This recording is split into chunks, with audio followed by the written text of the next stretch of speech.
23 अगस्त को चांद के दक्षिणी ध्रुव पर कदम रखने के 10 दिन बाद ही चंद्रयान-3 का सफर अब थम गया है। 14 दिनों के लिए भेजा गया चंद्रयान मिशन को अचानक 10 दिनों में ही खत्म करना पड़ा। इसरो ने 23 अगस्त की शाम चांद के दक्षिणी ध्रुव पर अपने चंद्रयान-3 की सफल लैंडिंग करवाकर पूरी दुनिया को चौंका दिया था।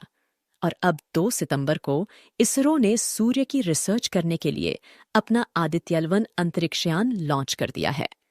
2 सितंबर की दोपहर को भारत के लोग एक तरफ आदित्यवन के सफल प्रक्षेपण को लेकर खुशियां मना रहे थे, वहीं दूसरी तरफ अचानक चंद्रयान-3 को लेकर एक ऐसी खबर आई कि इसरो के कंट्रोल रूम में हड़कंप मच गया।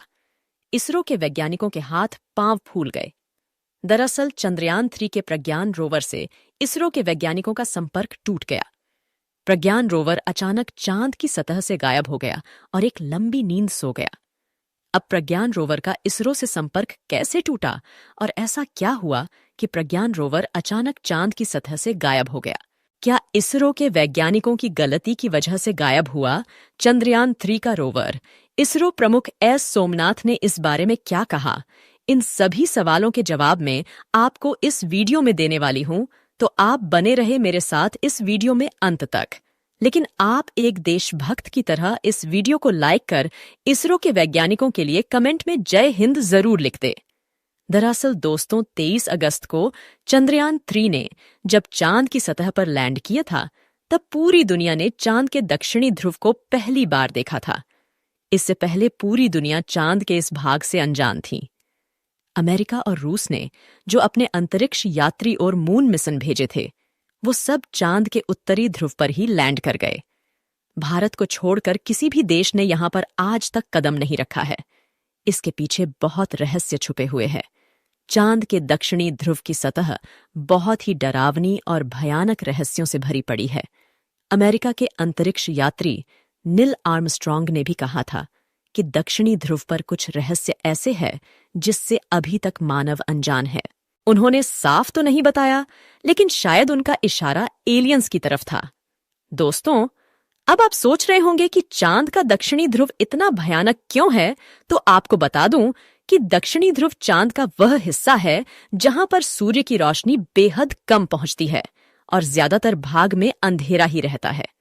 इतना ही नहीं, यहां पर बहुत गहरे और बड़े बड़े गड्ढे भी मौजूद हैं।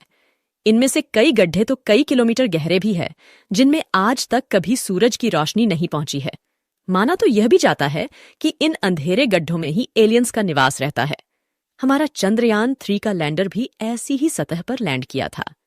लैंडिंग करने के 4 घंटे बाद लैंडर विक्रम ने अपनी गोद से प्रज्ञान रोवर को धीरे धीरे चांद की सतह पर उतार दिया था, और वह प्रज्ञान रोवर पिछले 10 दिनों से चांद की सतह पर चहलकदमी कर रहा है। इस दौरान रोवर प्रज्ञान ने चांद की सतह के कई वीडियो और तस्वीरें इसरो को भेजी और चांद के कई रहस्यों से पर्दा जरूर उठा दिया।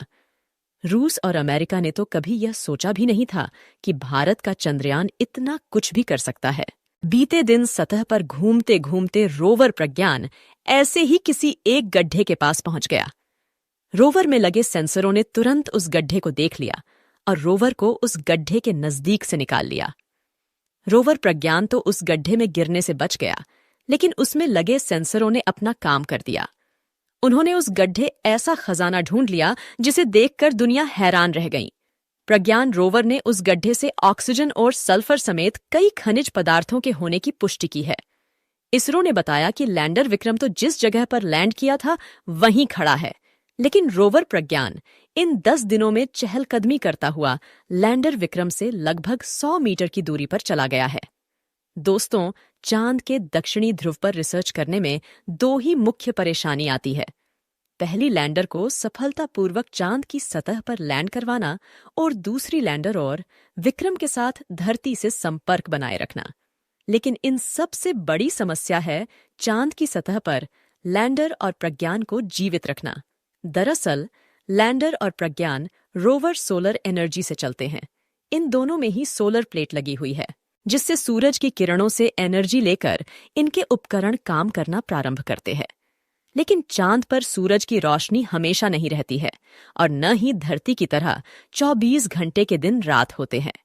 चांद पर धरती के 14 दिनों के बराबर एक दिन होता है और इतनी ही बड़ी रातें। लेकिन चांद पर जब दिन रहता है तो तापमान 230 डिग्री सेल्सियस तक होता है और रात जब होती है तो तापमान -200 डिग्री सेल्सियस तक चला जाता है।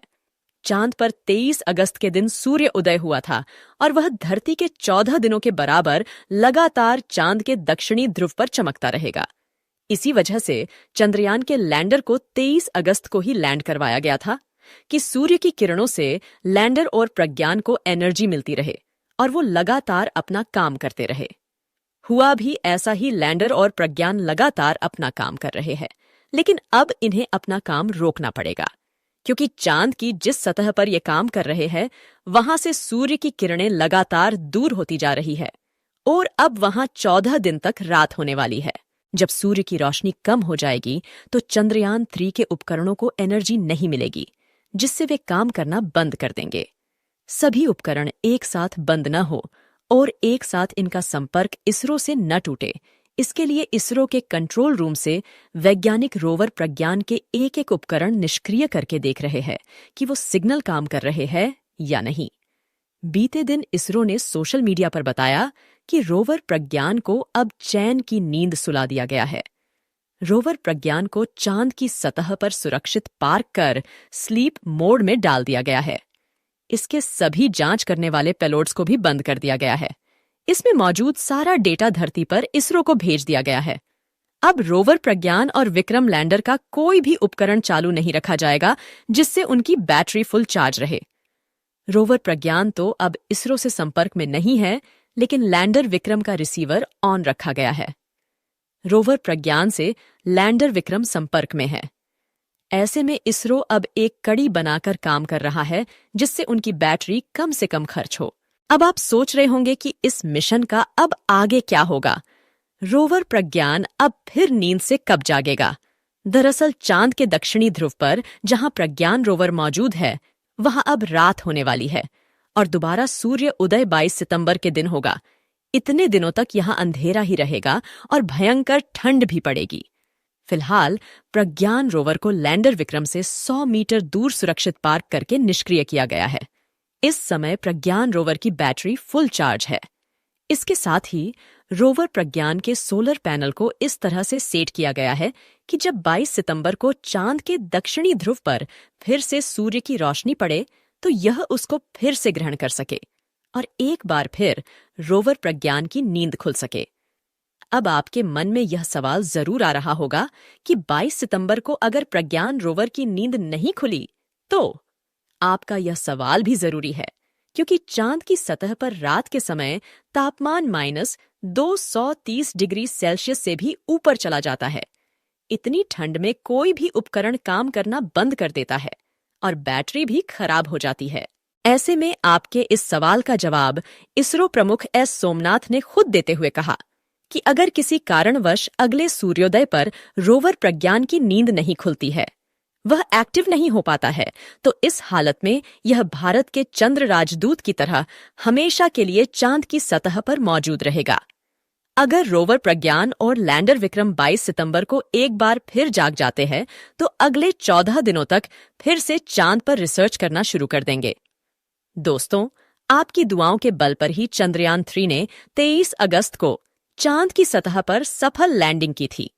अब एक बार फिर आप कमेंट बॉक्स में प्रार्थना करें कि जब चांद की सतह पर 22 सितंबर को सूर्य की रोशनी पड़े तो हमारा चंद्रयान 3 नींद से जाग जाए और फिर से काम करने लग जाए। इसरो के वैज्ञानिकों की मेहनत के लिए जय हिंद लिखना न भूले। अभी तक अगर आपने इस वीडियो को लाइक नहीं किया है तो लाइक जरूर कर दे और यह जानकारी अपने दोस्तों के साथ भी शेयर कर दे। आज के इस वीडियो में बस इतना ही। मिलते हैं जल्द ही अगले नॉलेजेबल और चंद्रयान 3 के नए अपडेट के साथ। तब तक के लिए आप इस चैनल को सब्सक्राइब कर बेल आइकन को भी दबा दे। वीडियो को अंत तक देखने के लिए आपका बहुत बहुत धन्यवाद। जय हिंद, जय इसरो।